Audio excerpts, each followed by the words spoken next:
Shalom saudaraku, berjumpa kembali bersama dengan saya, Gembala Jemaat Gereja Isa Al-Masih Lawang, Light Generation,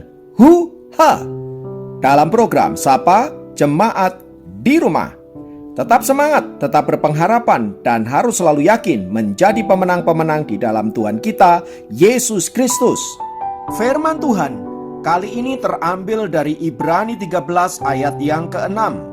Ibrani 13 ayat yang ke-6 berkata, "Sebab itu dengan yakin kita dapat berkata, Tuhan adalah penolongku, aku tidak akan takut. Apakah yang dapat dilakukan manusia terhadap aku?" Saudaraku, Ibrani pasal yang ke-13 ini berisi nasihat yang ditujukan kepada orang-orang percaya agar mereka senantiasa hidup di dalam Tuhan dan senantiasa mengandalkan Tuhan. Di ayat yang kelima di sana diperintahkan, "Janganlah kamu menjadi hamba uang dan cukupkanlah dirimu dengan apa yang ada padamu, karena Allah telah berfirman, Aku sekali-kali tidak akan membiarkan engkau, dan aku sekali-sekali tidak akan meninggalkan engkau." Bagian firman Tuhan ini ingin menegaskan bahwa Allah lah pemelihara hidup kita, dan bahwa janji firman Tuhan ini pasti digenapi di dalam hidup orang-orang yang percaya kepada Tuhan, yang mengandalkan dan menyerahkan hidupnya sepenuhnya kepada Tuhan. Karena itulah di ayat yang ke-6 tadi berkata, "Tuhan adalah penolongku, aku tidak akan takut." Nah, berbicara tentang Tuhan adalah penolongku, seringkali kita memiliki persepsi pertolongan Tuhan itu harus sesuai dengan apa yang kita pikirkan. Dan biasanya kita selalu berpikir bahwa pertolongan Tuhan itu harus sesuatu yang spektakuler. Tapi tahukah Anda saudara-saudara bahwa cara Tuhan kadang sangat sederhana sekali dalam hidup kita. Melalui hal-hal yang kecil, hal-hal yang remeh-temeh dapat dipakai oleh Allah untuk menyatakan kuasanya, untuk menyatakan kelepasannya, bahkan untuk menolong hidup kita. Seperti yang dialami oleh seorang pria Prancis yang bernama Kearney. Kearney suatu kali melakukan tindakan yang menjengkelkan Kaisar Napoleon Bonaparte. Karena hal itu, maka Kearney dimasukkan ke dalam sel bawah tanah. Sejak peristiwa itu, teman-temannya, orang-orang dekat mulai meninggalkan Kearney satu persatu, sehingga dia merasa sendirian dan putus asa di dalam penjara. Dan di tengah keputusasaannya itu, ia mengambil batu dan menuliskan sebuah kalimat di dinding sel penjaranya. Tidak seorang pun yang peduli. Setelah sekian lama menjalani hukuman di dalam penjara, suatu hari sebatang tunas kecil menyembul melewati celah kecil di lantai selnya dan mulai tumbuh ke atas menuju sebuah cahaya kecil di atap selnya. Melihat ada tanaman yang mulai tumbuh di dinding selnya, Kearney kemudian menyisihkan sedikit air dari minuman yang biasanya ia terima untuk menyirami tanaman itu. Hari demi hari ia lakukan dengan begitu tekun, hingga tanaman itu tumbuh menjadi besar dan kemudian mengeluarkan sebuah bunga berwarna biru yang sangat indah. Saat kelopaknya terbuka sempurna, tahanan yang kesepian itu segera mencoret tulisan yang pernah ia buat di dindingnya dan digantikan dengan kata "Allah peduli". Kisah Kearney yang senantiasa tekun memelihara dan merawat tanaman itu terdengar oleh tahanan lain di sel yang berbeda. Tahanan itu memiliki seorang anak gadis kecil yang diizinkan masuk untuk menjenguk ayahnya. Gadis kecil itu kemudian mendengar tentang Kearney yang senantiasa merawat bunga itu dan menceritakannya kepada ibunya dan kepada saudara-saudaranya. Tak lama sesudah itu, kabar mengenai hal itu tersebar sampai ke telinga permaisuri Josephine yang terkenal ramah itu.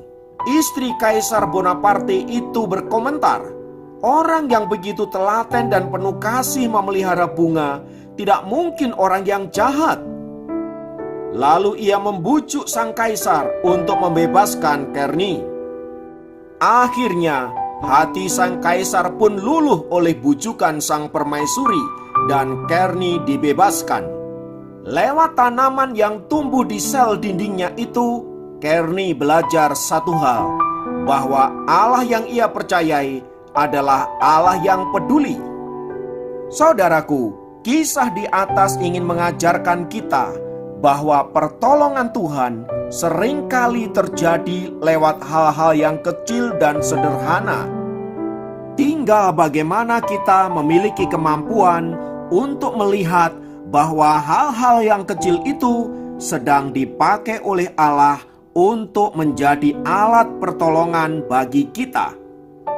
Oleh sebab itu, saudaraku, apapun situasi yang saat ini kita alami, situasi yang saat ini terjadi dalam hidup kita, percayalah bahwa Allah senantiasa memberikan pertolongannya bagi kita. Mari kita perluas cakrawala berpikir kita dan lihatlah sekeliling kita. Kalau di situ Allah sedang menyediakan pertolongannya bagi kita. Dengan begitu, seperti surat Ibrani 13 ayat yang ke-6 yang berkata, Tuhan adalah penolongku, aku tidak akan takut, itu benar-benar dapat kita alami di dalam kehidupan kita. Hari ini mungkin Anda punya masalah dalam hal keuangan, keluarga, kesehatan, bisnis, dan lain sebagainya. Saudaraku, seperti kata Ibrani tadi, mari kita berani berkata, Tuhan adalah penolongku, aku tidak akan takut. Kiranya firman Tuhan ini memberkati Anda dimanapun berada. Mari kita berdoa. Tuhan, kami naikkan syukur untuk kasih-Mu, untuk penyertaan-Mu, untuk apapun yang Kau izinkan untuk kami alami. Kami percaya Engkau ada di sana untuk menolong setiap kami. Oleh sebab itu, ajarkan kami percaya sepenuhnya akan cara-Mu untuk menolong kami. Mungkin itu lewat hal-hal yang kecil, hal-hal yang sederhana. Buka cakrawala kami Tuhan, agar kami dapat mampu menangkap apa yang hendak Kau kerjakan dalam hidup kami. Terpujilah nama-Mu kekal selama-lamanya. Dalam nama Yesus kami berdoa, haleluya, amin. Demikian program Sahabat Jemaat kali ini. Sampai jumpa dalam program Sahabat Jemaat yang lain. Tuhan Yesus memberkati.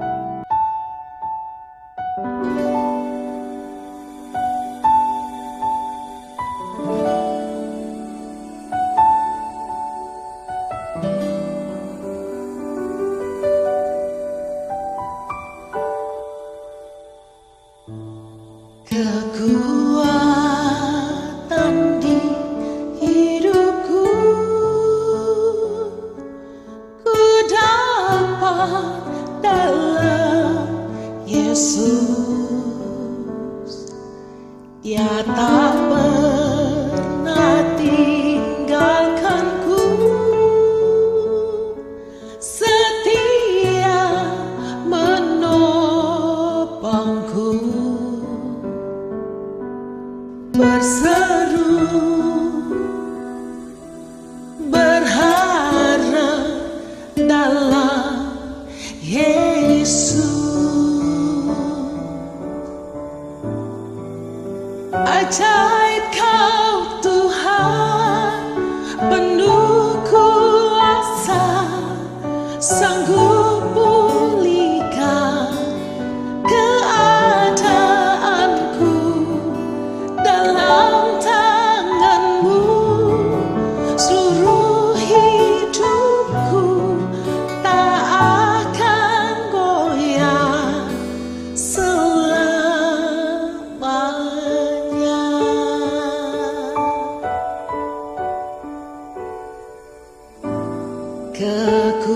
Kekuatan di hidupku, ku dapat dalam Yesus. Dia tak pernah tinggalkan